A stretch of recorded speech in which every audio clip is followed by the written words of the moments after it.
दोस्तों आप जो क्रेडिट कार्ड यूज करते हो उसका बिल डेट कब जनरेट होता है, बिल डेट कब आता है, बिल डेट कब बनता है, आपका जो आपने जो कार्ड से पैसा खर्च किया है उसको पे कैसे करना होता है। चलिए आज हम आपको डिटेल्स में बताने वाले हैं। चाहे आप किसी बैंक का कार्ड को यूज करते हैं, सब कुछ आपको एकदम डिटेल्स में जानने को मिलेगा। तो मेरा आपसे रिक्वेस्ट है कि वीडियो को लाइक करके सपोर्ट कर देना।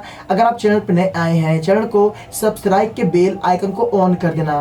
दोस्तों मैं आपको बता दूं, जो क्रेडिट कार्ड आप यूज करते हो उसका एक बिल डेट होता है और बिल डेट हर बैंक का अलग अलग होता है। किसी बैंक का बिल डेट 10 तारीख का होता है, किसी बैंक का बिल डेट 20 तारीख का होता है, किसी बैंक का बिल डेट 15 तारीख का होता है, किसी बैंक का बिल डेट 21 तारीख का होता है। तो सब बैंक का बिल डेट अलग अलग होता है। बट यहाँ पे जो बिल डेट है, ये बिल डेट अलग अलग होने का एक भी वजह, एक रीजन भी है। क्यों?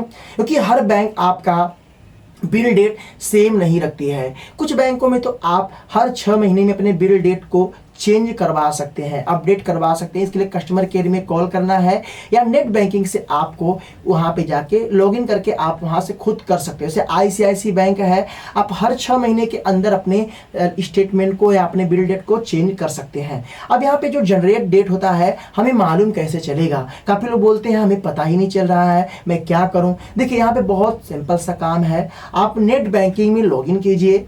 आपके पास अगर नेट बैंकिंग नहीं है तो आप यूजर आईडी और कार्ड नंबर डाल के अपना यूजर नेट बैंकिंग को बना लीजिए। अगर आपका एचडीएफसी बैंक का क्रेडिट कार्ड है, चाहे एक्सिस बैंक का है, चाहे आपका आईसीआईसी का हो, चाहे एसबीआई का हो, उसका ऐप भी है और आपका नेट बैंकिंग है, उसमें जाके आपको जो है माई डैशबोर्ड पे क्लिक कर देना है और वहाँ पे आपको सब कुछ शो कर जाए, कब आपका बिल जनरेट होगा, कब आपका बनेगा, सब कुछ आपको वहाँ पे मालूम पड़ जाएगा। अगर आप ये भी नहीं कर सकते हैं तो बहुत आसान तरीका है।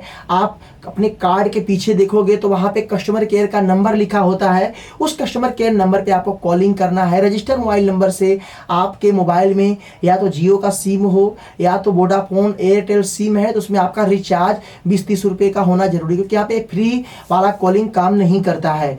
कॉल करने के बाद आपको उनसे पता कर लेना है कि मेरा बिल डेट कब का है, मेरा बिल कब बनता है, वो आपको बता देंगे। बहुत आसान तरीका है। या आपका जो वेलकम किट आता है उसके साथ भी वहाँ पे बताया रहता है।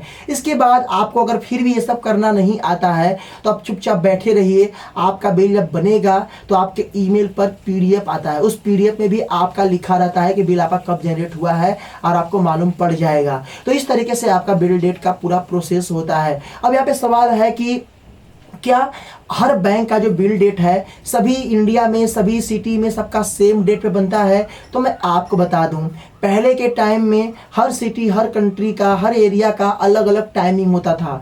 बट यहाँ पे अब बैंकों ने सेम कर दिया है। कुछ ही स्थान का चेंज है, बाकी तो अब सेम ही है कि सबका एक साथ ये बिल जनरेट होता है। आप लोग सोचते हो क्या ये बिल कोई बैठ के जो चेक करके बनाता है? नहीं, ये सारा काम ऑटोमेटिक सिस्टम खुद करता है।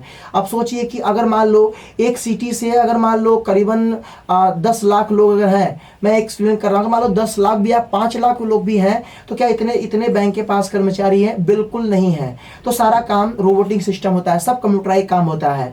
जबकि बिल में कोई डिफॉल्ट कोई चीज़ें गलत होती है तो कस्टमर केयर में कॉल करके आप सुधार करवा सकते हैं। बट अब सारा काम आपका ऑटोमेटिक होता है, इसे कोई बनाता नहीं है, ये सब काम ऑटोमेटिक बिहाफ पे होता है। तो आपने बिल डेट के बारे में ये चीज़ एकदम विस्तार से जान लिया है। और हमेशा एक बात याद रखना, जो बिल आपका बनता है, बिल बनने के 10 से 15 दिवस के अंदर आपको बिल पेमेंट करने का टाइमिंग होता है। तो आप इस तरीके से अपना बिल पेमेंट कर सकते हैं अगर आपका बिल डेट जनरेट हो गया है तो, और कोई इसमें दिक्कत होने वाला नहीं है। तो आपने बिल डेट के बारे में विस्तार से जान लिया है। सब बैंक का अलग अलग नियम रूल है। वीडियो कैसा लगा वीडियो को लाइक करना, दोस्तों में शेयर कर देना। फिर मिलते हैं नेक्स्ट वीडियो के साथ, तब तक के लिए जय हिंद, वंदे मातरम।